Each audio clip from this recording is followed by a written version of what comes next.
Thank you, Charles. Some quick change of gear. So I'd like to start this evening by thanking you all for coming on a busy Wednesday, and to thank our colleagues in the museum, at IHF and at BIPS for organising tonight's lecture together. While I was preparing this lecture, I was aware of how many colleagues I feel indebted to over my research on the 19th century. These are colleagues through their publications, but also through their friendly advice and commentary. And I'd like to thank John Gurney in particular, but also Hamid Abhari and Merdad Qayoumi for their kindness and generosity in discussing these subjects together. I'm also indebted to Gulrun Ajipolu and Abraham Thomas and Eric Brauch, as will soon become clear.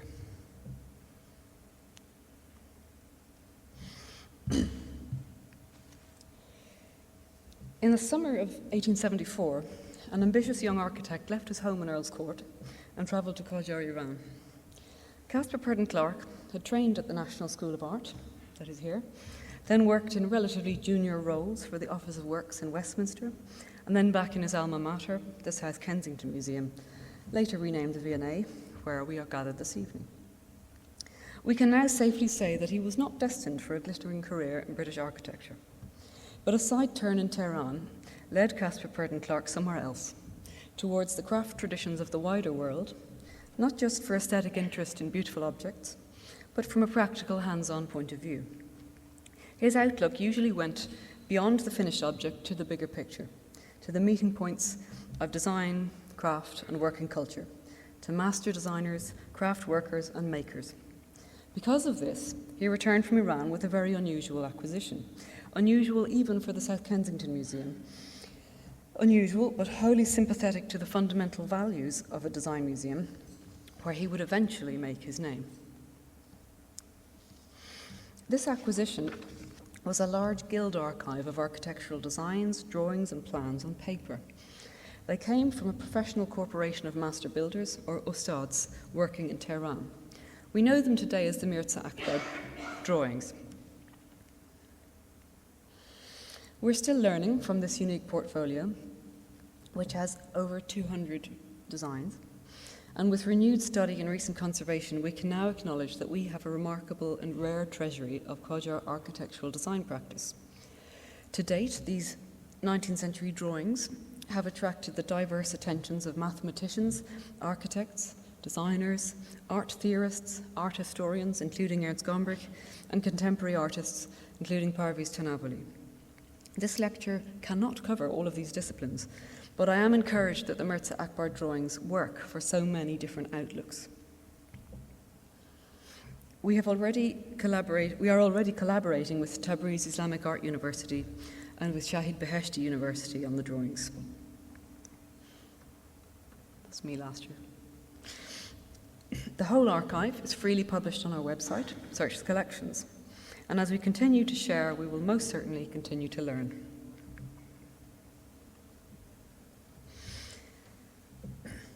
For Caspar Purdon Clarke, receiving the Mirza Akbar drawings was an important early step in a long and successful museum career. Firstly here, where he specialised eventually in Indian art, eventually becoming the director of the South Kensington Museum in 1894. This was followed by a move to New York, where he was appointed the director of the Metropolitan Museum in 1905. This lecture isn't about Caspar Purdon Clarke, but he was the person who brought tonight's drawings to this museum under interesting circumstances, so I must bring him into the account. He's also relevant because he directly knew and worked with the men who owned the Mirza Akbar drawings and who decided to pass them to him. Strange as it may seem, all of this happened on the site of the British Embassy in Tehran.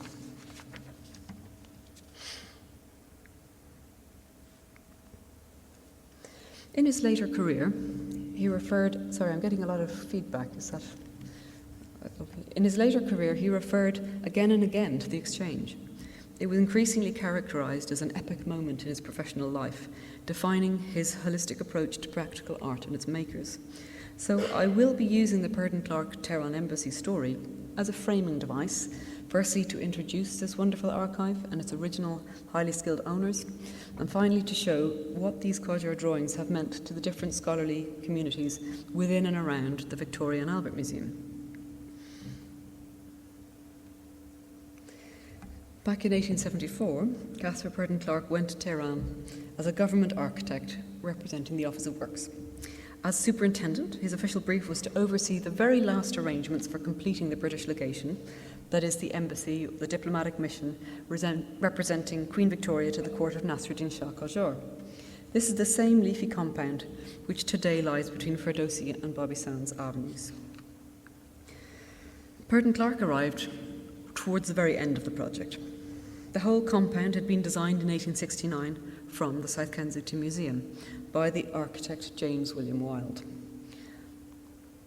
During his career, Wilde created designs for churches, museums, consulates, schools, and other municipal projects at home and sometimes also abroad. Excuse me. This is his proposal for a consulate in Alexandria. This is the Bethnal Green, today the Museum of Childhood. This is his proposal for an exhibition road. This is all that was actually built. But what a shame this wasn't built. He had a particular reputation for pioneering expertise in Middle Eastern architectural styles, not the architecture of Iran, which he barely knew, but the historic buildings of Damascus and Cairo, where he had lived and worked between 1842 and 48, fulfilling an extraordinary series of sketchbooks. Many of these are in the V&A's collections today. James Wilde's Egyptian drawings were an important source for one of the most influential design source books of the 19th century, that is the seminal Grammar of Ornament, published by Owen Jones in 1856. Jones and Wilde were very much brothers in arms in the British design reform movement, recording, revitalising British design principles with special historic reference to the Islamic Middle East. But they were also brothers-in-law. Wilde's Cairo research informed his future practice, but he was very skilled in adapting and combining many different styles, including the Gothic, not in a frivolous, overblown manner, you understand, but with an austere fluency, which has since been described as early modernist. Wilde worked in the architect's office at South Kensington Museum, where one of his assistants was Caspar Purdon Clarke. James Wilde, as I said, never actually went to Tehran, but in 1869 he produced and sent out the legation's ground plans and drawings, including a clock tower, which from the previous slide you will gather he had a fondness for. Anyway, all of these designs were sent out rather more slowly than the appointed superintendent had patience for. This was the first superintendent, William Pearson of the Royal Engineers, who himself had hired Wilde for the job. As John Gurney has beautifully documented, Pearson dealt patiently with this project on the ground, enclosing the legation site, planting the trees, employing the builders, sourcing the brick supplies, and negotiating the all-important Qanat rights for a reliable water supply. The correspondence fills at least one weighty tome in Kew. This was a new compound to replace the deteriorating older building built by Gore Ousley in 1812 further south in the city. Qajar Tehran was changing very swiftly at this time, with a major extension to the city limits, laid out by a new perimeter of monumental tiled gateways around the capital city. Land prices were rising, and demand for materials, water rights, and labour was also rising. Pearson's logistics were further complicated by the decision to source some of the very important supplies from Britain, including the stained glass windows, the fire grates, the doors, and even the entire iron roof for the main building.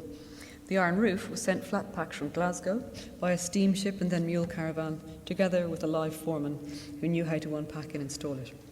The whole project was also benighted by complications and glitches, including long-range accounting audits. Several Whitehall departments, you see, wanted the budget under very strict control: the Treasury, the Foreign Office, and the Office of Works. Further problems came with the national famine, which painfully affected everyone in Tehran in 1871-72. This hurt the local workforce very badly. And most of the workforce was local. Although there was a British superintendent and a clerk, and many supplies were indeed coming in from abroad, Tehran-based trades supplied the skilled labour. A team of master builders, or ustads, brickmakers and suppliers were employed for the duration of the project. The accounts show us their names: We see that the head contractor was an Ustad Ali Akbar, but many other names are also listed on the payroll. Here we have the mule drivers who are going to bring the supplies of bricks and the brick makers.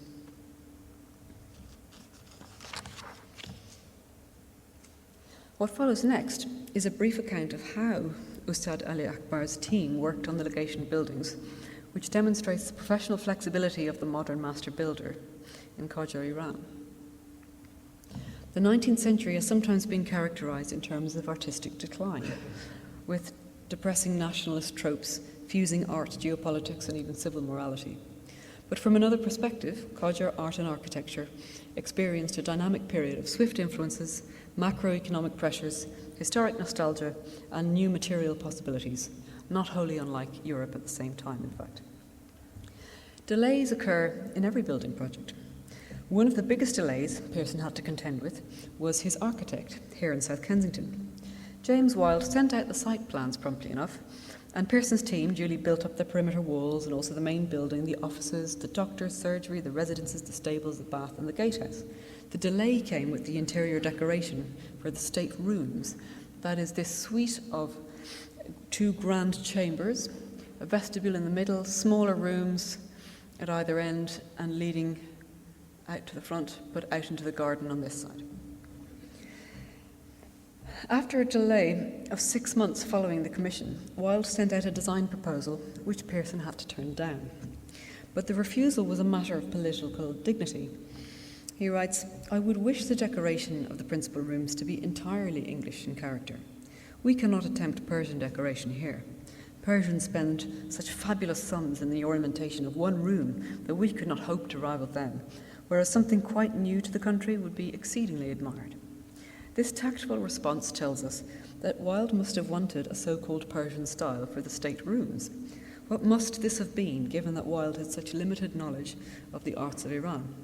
We have no drawings to tell us, but we have one important indication, which I will shortly come to. Whatever Wilde had wanted, Pearson declined it, citing a telling combination of economic necessity and national pride. He was on a tight budget, as I've said. An impressive interior, by contemporary Qajar standards, was an extremely expensive project. These are interior rooms in Shams al-Emarat in the Gulistan Palace. So Pearson reported to the British minister, that is the ambassador, the novelty of handsome rooms in the European style would probably prove a success at a far less expense. Wilde took a certain amount of umbrage about this refusal and later grumbled that his designs had been too complicated for Pearson's team to follow. But this was not the case. Pearson was fully confident that his team of master builders was capable of imitating any design, however complicated, however unfamiliar. As the project rolled on, we can watch Pearson's gradual realization of just how good Ustad Ali Akbar and his team really were. Initially dismissive, Pearson gradually describes them with more and more respect, particularly for their decorative plasterwork. He writes, the Persians are exceedingly skillful in working plaster, but then he adds begrudgingly, it is the only thing they can do well. Sent back to the drawing board in South Kensington, James Wilde dutifully sent out a second proposal, something more English in visual repertoire, which arguably could be achieved on a low budget, that is, austere neoclassicism. These are the rooms in the early 20th century, and this is them today. Perhaps ironically, this also represents a British version of a foreign style. This new design echoed the 18th century British assimilation of Greek and Roman architecture, exemplified by the neoclassical practitioners such as Robert Adam. Here we see, from the Grammar of Ornament, some designs probably taken from Wilde's visit to Pompeii. So based on drawings he would have done, and the plaster mouldings in the embassy. These sit slightly strangely with the Victorian stained glass. I had the pleasure of explaining to the British Embassy ground staff what VR stands for last year.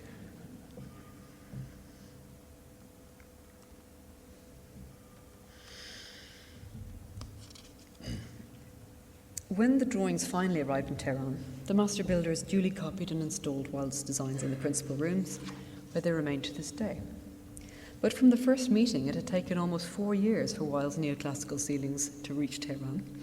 Pearson and his master builders therefore had to endure a very long wait before they could get on with finishing the state rooms. While they were all waiting, it seems that Pearson decided, out of maybe desperation, to make use of Wilde's initial submissions after all, but in a more peripheral space. In December 1872, Pearson reported to the Office of Works that he himself had arranged a decidedly un-English design for the garden vestibule, leading directly off the state rooms. This little space here. The vault of the central hall, he wrote, is now being decorated with arabesque work from designs selected and adapted by myself, and the result is undoubtedly satisfactory. Still in situ today, this garden hallway is decorated with dense strapwork, interlacing tightly with half-palmette scrolls and trefoils executed in white plaster, filling the walls, pendentas and domes of this small square room. Pearson did not credit James Wilde as his source, but he certainly follows several of the Mamluk Egyptian designs which Wilde had sketched in Cairo between 1842 and 48, and afterwards supplied to Owen Jones' Grammar of Ornament.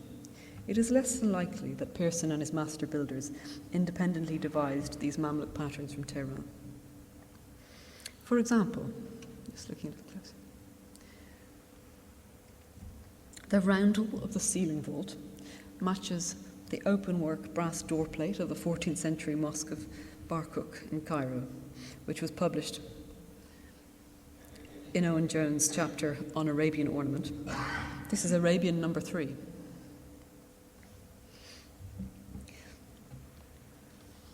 This arch soffit, which sort of follows one of the doorways, matches, well, it's very similar to number 14 on the same plate in the Grammar of Ornament, which is sketched from a wooden architrave in the Mosque of Sultan al-Nasir Muhammad.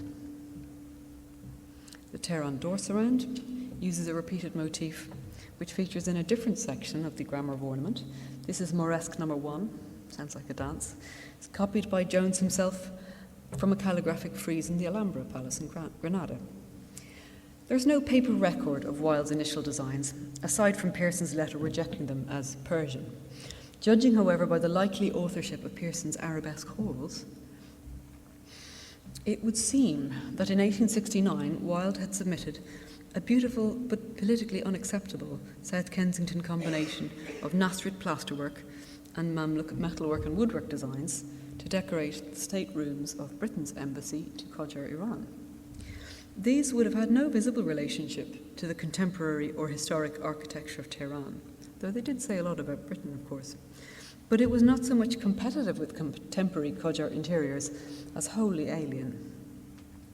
Nonetheless, and more to the point, the local team of Tehrani master builders was fully able to construct and install that design in stucco on request. Small borders and roundels of mirrorwork, the Ayne Carey we're looking at here, and just details of them there and there, they punctuate this plasterwork in the arabesque hall. This single incongruous detail of contemporary Qajar style flags up the quiet fact that this locally hired team of master builders possessed their own craft traditions. They could respond to a changeable patron with neoclassical and neo-Mamluk moods alike, but their own principal formation was much richer. Not apparently until the arrival of Caspar Purdon Clarke did the master builders indicate this underlying body of knowledge to any of their embassy employers. Building the legation took a long time, and Pearson's secondment from the Persian Telegraph Department was only ever temporary. By 1873, he had left Iran altogether, sorely, surely disappointed that he hadn't seen the legation to completion when there remained relatively little still to do. In June of 1874, the Office of Works appointed one of James Wilde's assistants, Caspar Purdon Clarke, to finish off the building work. And this, as you will recall, is where I came in.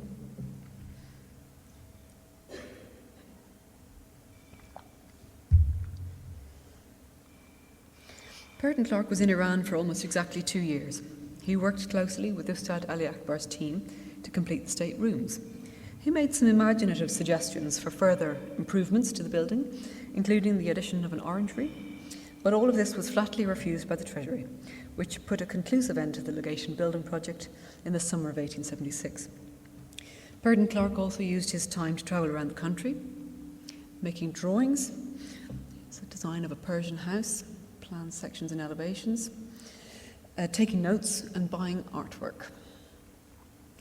This included items of architectural salvage for which Nasruddin Shah's reign was certainly opportune. Foreign visitors were quick to capitalise upon the remodelling of Iran's visual culture, buying up artworks which were suddenly out of fashion.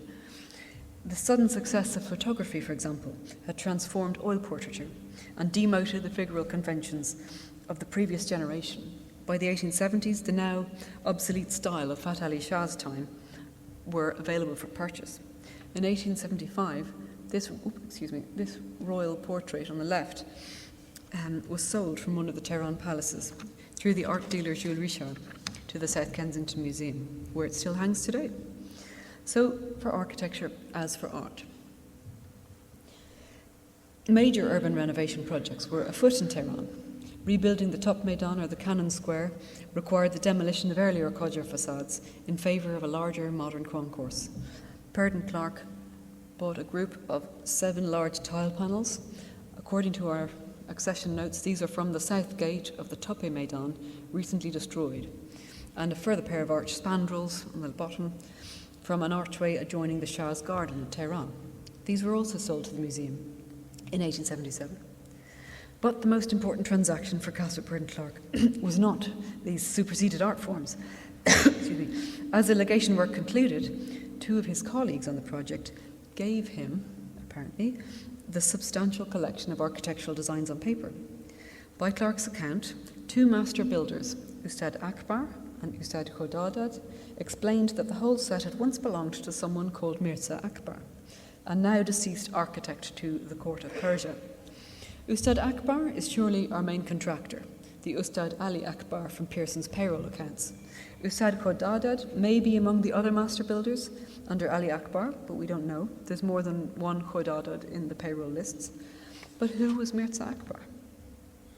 The identity of this so-called court architect is not wholly confirmed and should be treated with care. We can't trace him with full confidence. There is some ambiguity in the Qajar period regarding the roles, titles, and even identities of professional or court architects, of which there were many. This reflects intensely productive activity in a period of rapid urban growth, as well as the diffusion of corporate and government structures. There is also no principal historiographical tradition within the contemporary architectural profession. So, we cannot anyway describe the whole series as the exclusive output of one person. A composite authorship is confirmed in the drawings themselves. These are in different hands, and by hands, in a way, I really mean hands. We have different fingerprints on some of the backs of the pages. But the styles of the drawings are very different. They're on different, as you can see from these 4 examples. The paper types are very different. A mixture of very heavy chain lines. This, incidentally, is Russian paper. Then we know that there was a sort of healthy import of paper into Iran from different countries, including Russia. In 1826, James Bailey Fraser noted that a very coarse blue foolscap paper was coming in from Russia. This design, though, links directly with the British legation. And as we discovered during conservation work in 2012, this is a template. It's got 2 designs. It has a central axis. It has 2 longitudinal designs, which the artist has painted 1/2 of. So you can fold it in half. You can decide which design you prefer. This is probably for economy. There's a lot of economy in these drawings. But the page itself is composed of 5 different scraps of paper glued together. And up here, you see the first indication, and here, that there might be something on the other side. This, I think, shows a little more clearly the scraps that have been glued together to make this large sheet. Because on the back, there are 3 legible recycled letters written in Persian, all dated to May of 1870. One discusses a debt of 120 toman owed to the British Embassy in Tehran by a merchant from Tabriz. This is going to be pursued in Trebizond by an embassy employee, Mostashar-i Safarat, advisor of the embassy. These pages are likely to be scrap paper recycled from the consular section of the embassy, or the legation, I mean, where the Oriental Secretary and his local staff of Munchies issued documentation in Persian. Furthermore, the drawings give us the personal ink seals of at least two other people. One names Muhammad Jafar, the other, only partly legible, seems to conclude with a date, which may say 1240 something. We're in discussion about exactly where we're going there. Here, an oval ink stamp has marked the pasted join between each of the paper sections of a long scroll, Abduhu Muhammad Jafar. This proprietor has stamped over every single meeting place in the paper, and he must be the designer himself. The positioning over the joins demonstrate that the owner is protecting his intellectual property against undetected theft, as it would be immediately obvious if any one section were removed from the scroll. With no internal documentation of the name Mirza Akbar, we have to acknowledge that this name is barely a framing device for a composite archive. The name may be a memory of a former guild leader, and the royal pedigree certainly lent dignity to the acquisition of these working drawings. So it remains a useful portmanteau name for the whole series. The direct correlation between the drawings and the architecture of Qajar Tehran has rarely been discussed, although it is fairly obvious. All the designs correspond with extant forms in domestic, civic, and sacred architecture in many decorative and structural contexts. They are principally line drawn in black ink with just occasional touches of colour.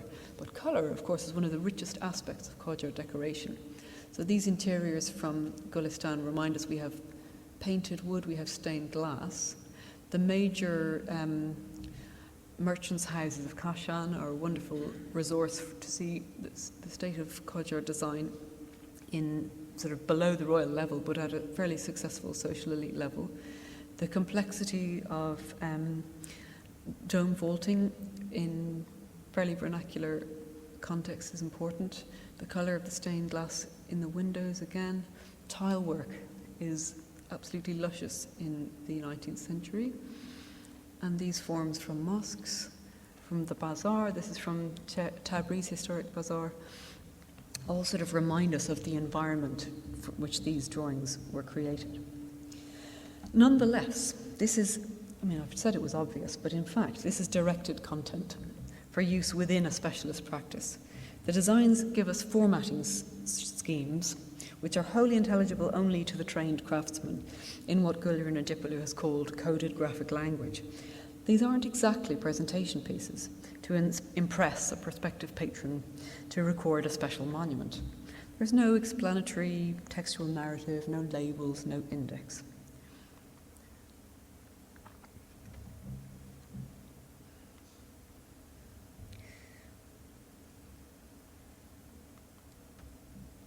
There is constant economy with paper, fitting tilework designs around ground plans.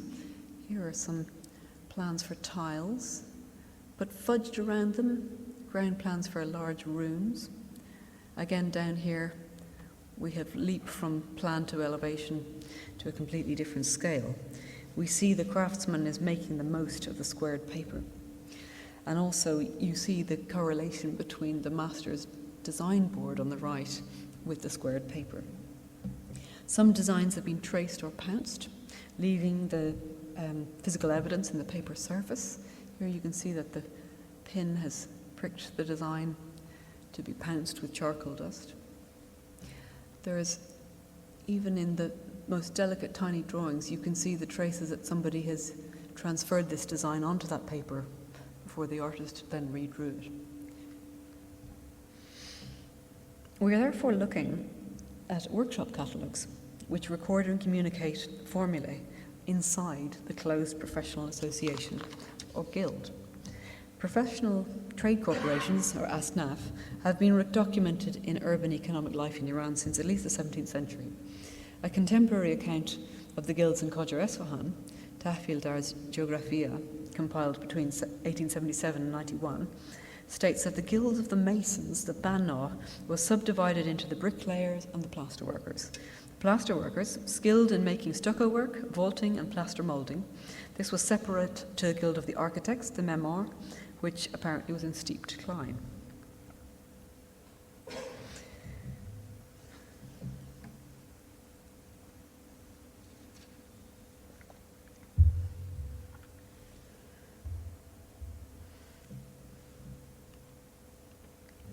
Master builders' designs were traditionally created and preserved on paper scrolls, rolled up with a leather flap and tied up with string. Only 2 of our scrolls are currently intact, but an long examination of the 238 other paper designs has shown me that these originally formed at least 26 paper scrolls of different sizes, papers and subjects. These were cut up before they came to the museum. It wasn't our fault, probably by Caspar Purdon Clarke. He organised them by type and he mounted them in 48 groups. This gives you a sense of the labels that the captions he planned for each group. This is how they used to be until a few years ago, mounted, glued onto cardboard mounts. But this decision of Purdon Clarke's cannot have been taken lightly. In later years, he respectfully praised the sacred antiquity of the scroll format for the practical use and preservation of working drawings in roll books.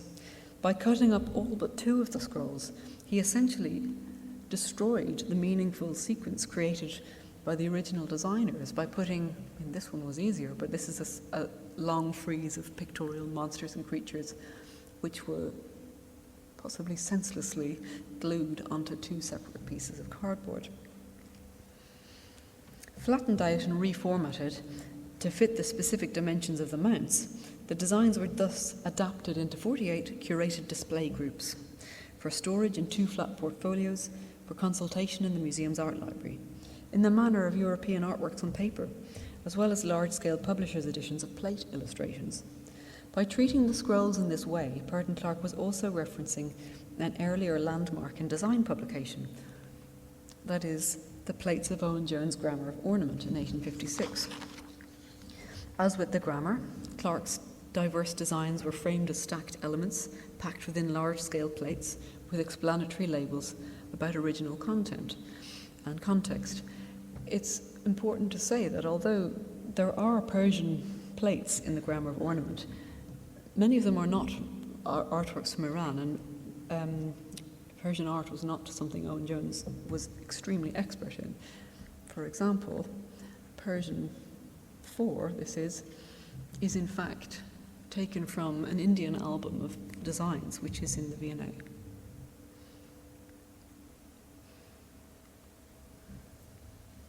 So there was a gap to be filled. A high percentage of the drawings show designs for rib-vaulted ceilings. These include Corbandi archnet systems, as well as Mocarnas vaulting, in which horizontal star polygons mark out the stepped courses of stalactite vaulting units. All of these systems had a long construction history in Iran, were widely used in vernacular Qajar architecture for the doorways, corridors and courtyard iwans of many urban contexts, in bazaars and mosques, as well as private residences. And this is the Borujerdi house in Kashan. And the sense of economy is important here because you see that these sections, which have been sort of nicely packed into a single square, each represent a single cross-section of the vaulted dome you're looking into. And I'm grateful to the architect Hamid Abhari for sharing his computer analysis with us. We were allowed to use this detail of this design in our labels in the Jamil Gallery, but this gives you the best sense of how to translate what seems like a flat star pattern into a 3D projection to understand how you can transform a linear design into a huge brickwork structure. To date, much of the published discussion of the Mirza Akbar drawings has focused on this category. Similar types have survived within a tiny corpus of comparable design archives at the Topkapi Palace in Istanbul, the Institute of Oriental Studies in the Uzbek Academy of Sciences in Tashkent, the Malik Library in Tehran, and private collections in Iran. I'm fairly confident that there are rather more archives of this surviving to this day, but these are the published ones that I have come across. Characteristically, these designs tend to be square or rectangular, but they are constructed with the use of a compass, radiating from a single point, which is still pierced into the paper surface, created by the compass needle. Nijipolu has neatly termed these as radial symmetries. You can see the grooves, the scored lines into the paper. And this network of multiple scored lines, uninked, shows how the maker produced an underlying structure, that is a radial grid, before inking in the lines of his final design. It's very difficult to convey this sort of thing in publication. It's very difficult to convey it in a gallery because of how close you need to be to see them and how strong a light you need to rake across the object. This process recalls in miniature the incisions made into fresh plaster. Sorry, I'll go back to there. When complex vaulting was actually in construction. A layer of fresh plaster should be spread on the ground directly below the intended vault. This design would then be scored into the setting plaster, marking out the lines with the use of a taut string as a straight ruler, plotting from a central compass point. The string also serves as a compass. The wonderful thing about string is that if you hold a string taut, you have a ruler.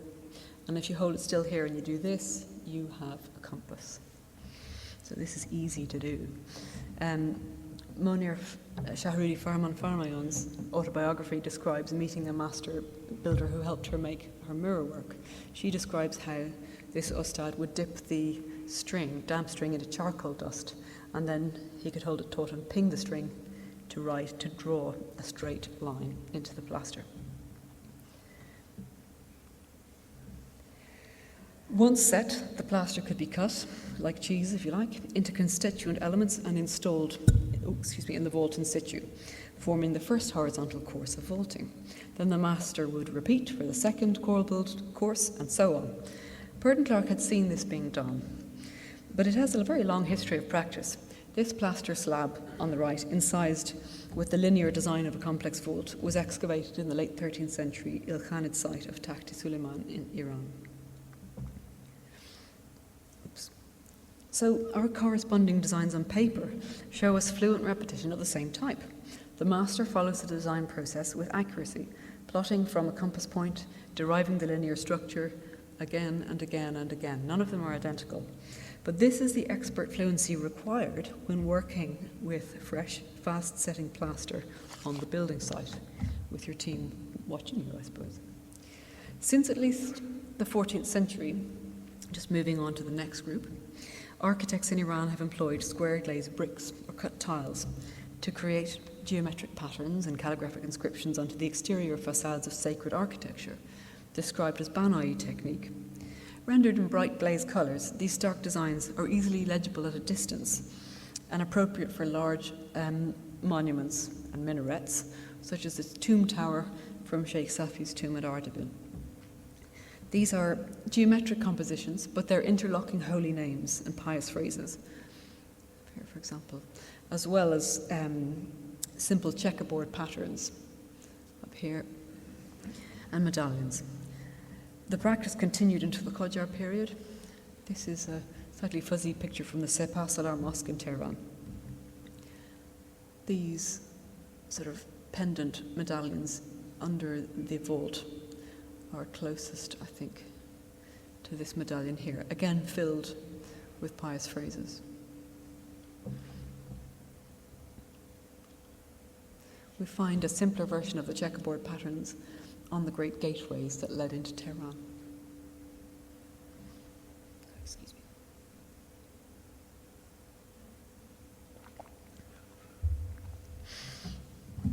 But now to go into the sort of domestic environment. Qajar domestic interiors produced a vibrant combination of media which exploit palette, textures, and light effects. Examples of these survive in abundance in Iran in the 19th century domestic architecture of Tabriz, Kashan, Esfahan, Tehran. These examples are in Kashan. A significant range is represented in the Mirza Akbar drawings as line-drawn templates for specific elements in wooden lattice, carved plaster, mirror mosaic, painted panels, cut tile mosaics, and tiles. This scene, which I think I showed you earlier, shows you the combination of decorative vaulting, open work, but also painted panel work. Going lower down, the same room then descends to these sort of flat panels. You see a whole program of different media of two-dimensional and three-dimensional spaces, all of which work together. This is a house in restoration in Tabriz, which I'm grateful to Mirza Akbar for letting me see. Much on a smaller scale, but a majestic interior with a fabulous ceiling. There's some more Mokarnas vaulting and small Ivan arches, each filled with still lifes of flowers and people. One of the major aspects of a domestic room overlooking a private courtyard is the window. A full wall of arcaded fenestration, usually sash windows which open right up, typically combine stained glass colours with simple geometric wooden lattice work in the frames. So when we've seen these, we can read what our drawings are.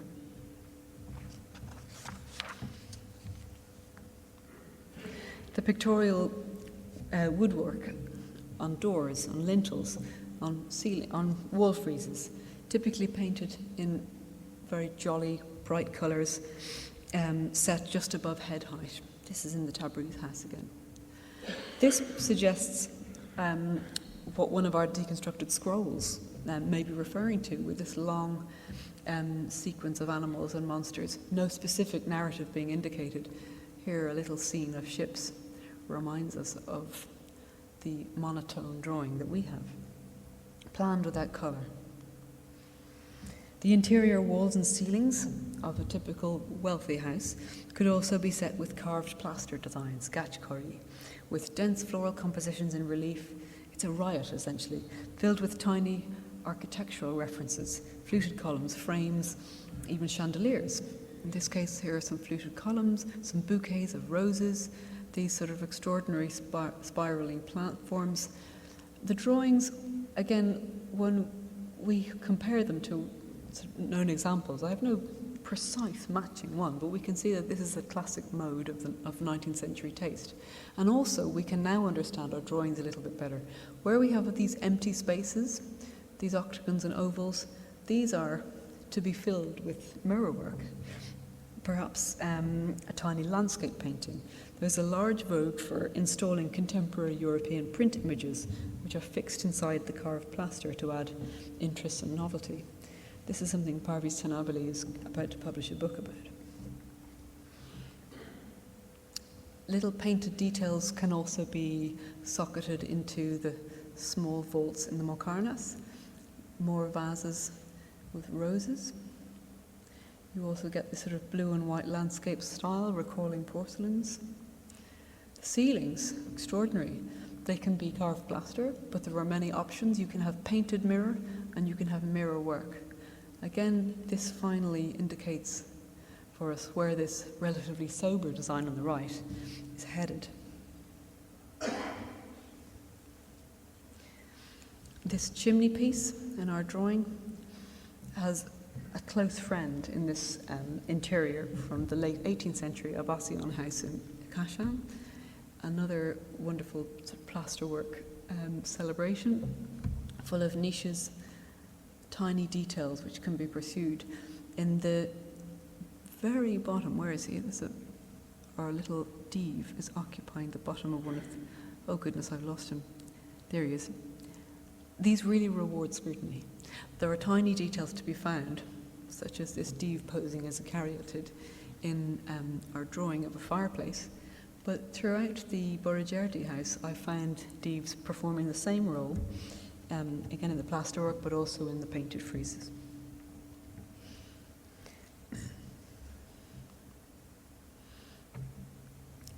Mirror work is almost irresistible for people on holidays to take selfies of, and it wasn't long before I went from taking pictures of other people taking pictures of themselves in the mirror work to taking a few of myself. And this remains a novel thing and a novel way of decorating an interior. Fittings like these were not the exclusive preserve of royalty.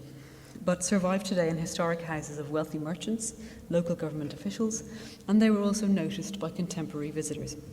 In 1887, the American envoy, Samuel Benjamin, described the widespread use of carved plaster decoration.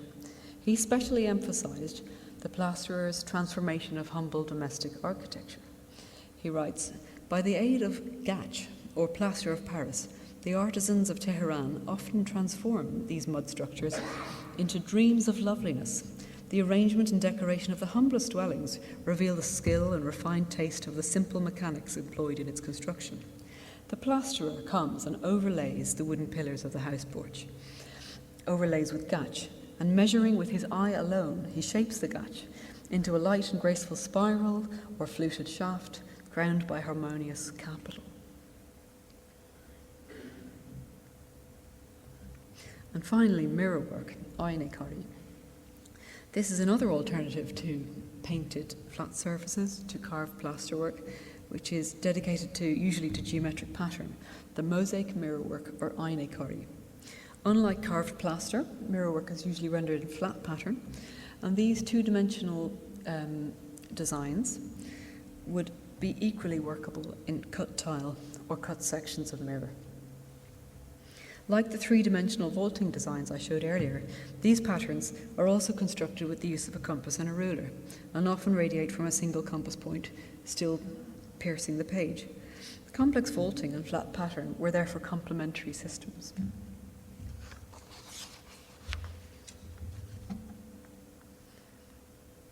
This wonderful archive of design is intellectual property, belonging to a professional corporation or guild of master builders. Working drawings were valued and retained within their industry, and unlikely to be released while the architectural practice was still a live tradition and a going concern. Such an asset was not normally shared beyond the association's membership, neither with rival architects nor with visiting foreigners. So how then did Caspar Purdon Clarke come by it? Given the normal confidentiality, the transaction might be regarded as an exceptional gesture of professional courtesy made between colleagues on the same Tehran legation project. Certainly, at least, the acquisition story was later retold with a strong emphasis on the exclusivity of the exchange. Indeed, Caspar Purdon Clarke made much professional capital out of a narrative which placed him so firmly on the side of the craftsman. He had earned the master builder's trust. He had been granted the important design documents as a result. This gave him significant validation on his return to the quarrelsome hierarchies of South Kensington and wider debate in Britain. He's down here. Almost everyone else is a Royal Engineer. Some 20 years later, Caspar Purdon Clarke expanded rather further on how he had come by the drawings. This he revealed in 1893 during a lecture delivered to the Quatuor Coronati Masonic Lodge, of which he was a member. Fittingly for such an audience, the introduction affirmed the historic continuity of closed professional associations or guilds in architecture in Europe and Asia alike. To demonstrate an instance of this, Purdon Clarke described an episode on the legation site where he learned about the labour structures of the builders for the first time. He says, "For a long time I wasn't aware that there was any such organisation, and it was only when introducing the use of the striggle for running cornice mouldings and also the system of casting plaster in gelatin moulds that I was informed by my men," that is Ali Akbar and his colleagues, that they wouldn't be allowed to continue their work until the syndic had given permission, and this favour was obtained by undertaking to teach his son these new mysteries of the craft of a master builder. And in addition, I was allowed to acquire a quantity of these roll books, most of which are now in the library of the South Kensington Museum.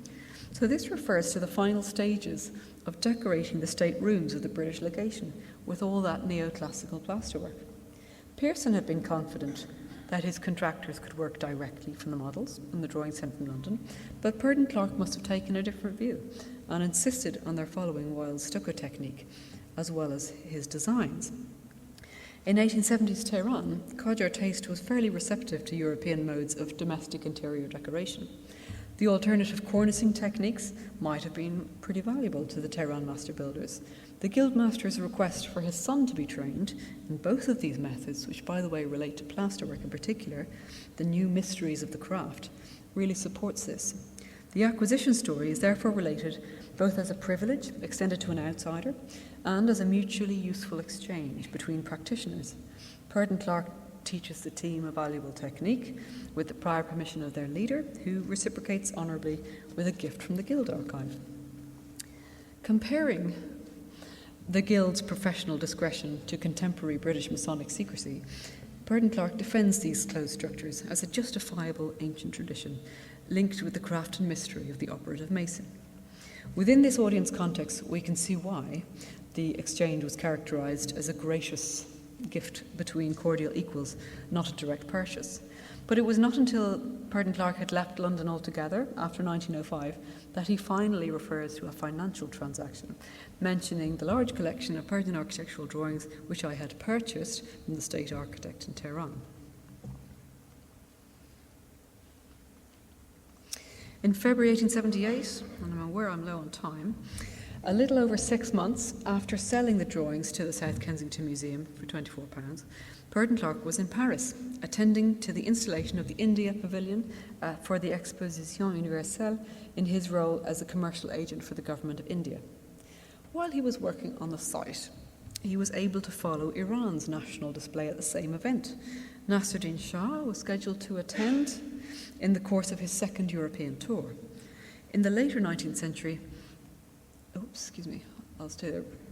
In the later 19th century, the international exhibitions provided a perfect opportunity for picturesque self-projection by participating nation-states. Exemplars of national architecture, built just for the period of the exhibition, temporary pavilions encapsulated a nation's character in the imagination of the visiting public. This is the Persian Pavilion, which is visible just there in the bottom of the panorama.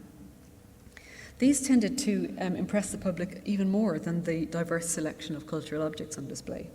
And incidentally, at this same exhibition, Purdon Clarke bought these two portraits. He didn't buy them for the South Kensington Museum, he bought them for the Dublin Museum of Science and Art.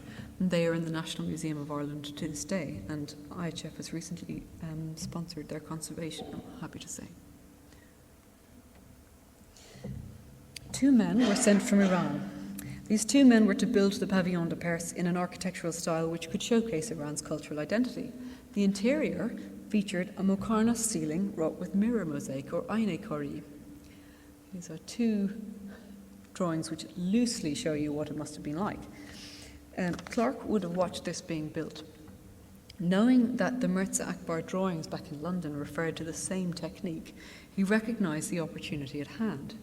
On the 20th of February, he wrote to the acting assistant director of the museum with a proposal.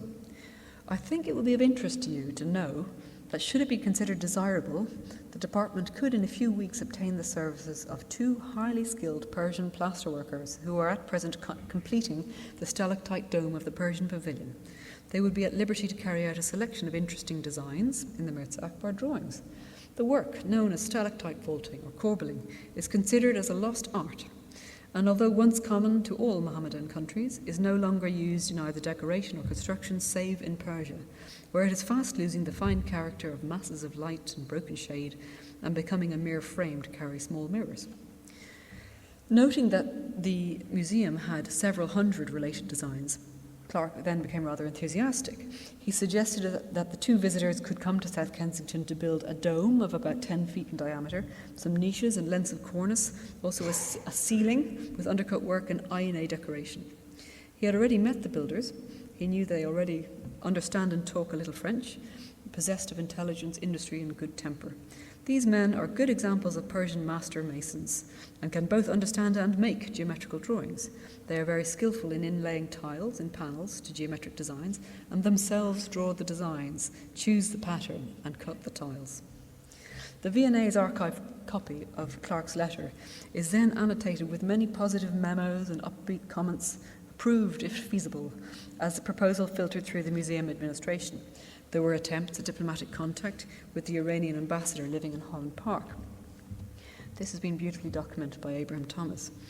As there is no further V&A archive information on the subject, and sadly no mirror work Muqarnas vaulted ceilings in the museum's collection that I know of, we must assume that nothing came of the idea. Clarke knew that only trained practitioners could put them into practice, that these methods were otherwise completely closed to him. He took hope that the vaulting technique was a live but shrinking tradition rather than an ancient lost art. It could still be documented for the record. The Mirza Akbar drawings continue to attract academic attention for their complex vaulting diagrams, most notably in lectures held in the 1880s at the Royal Institute of British Architects. Thomas Hayter Lewis, Fenner Spears, and other RIBA members, including James Wilde, fussed over the structural origins of Muqarnas vaulting, tried to square their observations of Islamic monuments, located from Spain to India, against the apparently simple diagrams in the Mirza Akbar drawings. The sense of their helpless bafflement is obvious. And within this environment, Purdon Clarke had rare authority. He had worked directly with a team of builders in Tehran. He had watched plaster vaulting being constructed. This made him a rather valuable specimen in himself. Nonetheless, his practical approach was not completely aligned with RIBA. 19th century British architecture was beset with status anxiety. The appropriate referencing of historic styles and methodologies was maybe too vigorously debated. Through gradual professionalisation and new formal hierarchies, the architect was increasingly distanced from the labouring craftsman and threatened by intermediate construction roles, such as the surveyor or the superintendent, i.e. Purdon Clarke. Earlier in the century, the only way to become a British architect might have been through articled apprenticeship in a professional practice, but more institutional systems were developing which challenged the monopoly of that traditional education, including the Government School of Design, where Purdon Clarke himself had trained. In a lecture he delivered at RIBA in 1988, he warmly praised the builder-architect in Iran and India for having no special education as an architect, but a thorough training as a builder and as a master craftsman. This was provocative stuff to a RIBA audience. During the next discussions, members levelled contemptuous criticism of Asian builder architects, but their very objections also echo contemporary scorn for design education by the South Kensington system. This had long been criticised for its merciless, boring training structure of mindless routine copying. So although the RIBA lectures and the subsequent discussions were ostensibly about India and Iran, it would seem that it really concerned much more local territory. Purdon Clarke did not separate design from routine application. He didn't separate artists and architects from other craftsmen.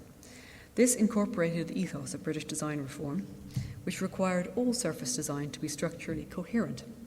His career incorporated live architectural practice as well as the study of historic artefacts, and he had a strong conviction for the historic continuity of craft and the contemporary international affinity among working craftsmen. Over the years, his Mirza Akbar story gave him professional credibility, and he did tend to bring it up at strategic opportunities. His momentary encounter with the Tehran guild system in 1876 confirmed his reputation as an authentic advocate for craftsmen rather than art collectors. This industrial orientation tallies with his controversial reorganisation of this museum into media departments rather than arranging the collections by cultural periods in 1896. The collections were therefore organised for the benefit of artists and craftsmen and specialist curators researching their own media specialism, in spite of loud objections from many quarters about the impact for other audiences. After his transfer to the Met in 1905, I'll keep that up, he mentioned the drawings one more time, thereby reinforcing his standing as a man of the people. In a lecture, he recounted an anecdote about talking to a long-term Tehran resident, Albert Hutum Schindler. Hutum Schindler was very well informed about most aspects of cultural life in Qajar, Iran, but Purdon Clarke had been able to trump him.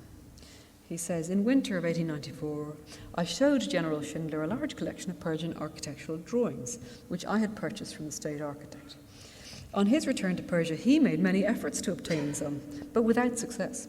When asked for some technical terms and their explanation, he found the men, that is the builders, exceedingly reticent respecting them, and he concluded that they regarded these matters as secrets which they were obliged to keep to themselves.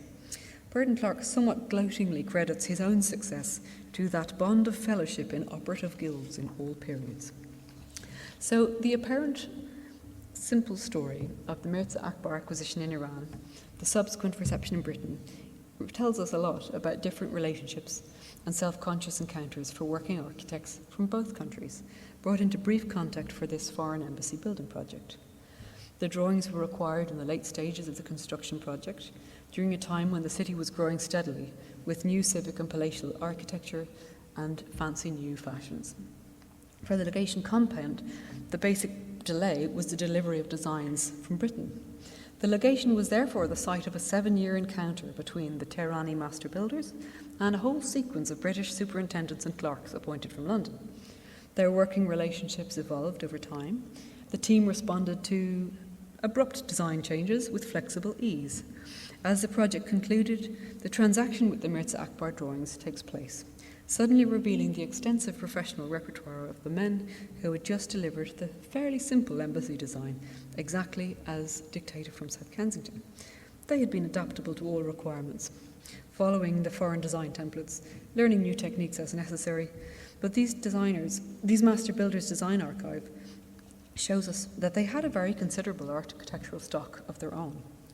Over the 1880s and 90s, Purdon Clarke deployed the Mirza Akbar drawings as a significant rhetorical device in a vigorous national debate, fought in Britain, but attempting to circumscribe wider human civilization of the design process itself. He could also cite the range of media and contexts in the drawing series to propose that the architect was always a designer and a practical craftsman, and that he always had been. This completely countered the construction of the architect as an isolated, lofty figure and validated controversial aspects of the South Kensington system. Even though his Paris proposal was unsuccessful, Purdon Clarke had underlined that no British architect could successfully understand and apply the vaulting designs set out in the paper scrolls. The designs were useless without the direct know-how of the master builder himself.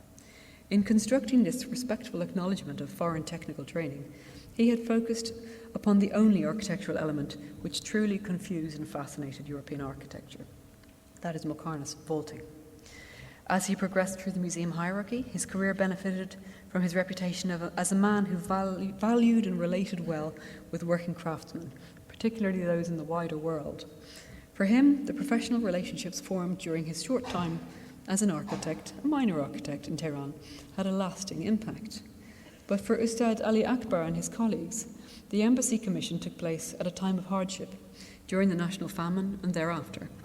Although they ably executed all of the various designs supplied from London for the embassy, their own guild archive demonstrates a wholly different design tradition with a broad range of decorative and structural media, which indicates the wealth and scope of Qajar architecture. Learning 2 more techniques from Purdon Clarke, these master builders could merely add to their already extensive repertoire of expertise. Thank you very much.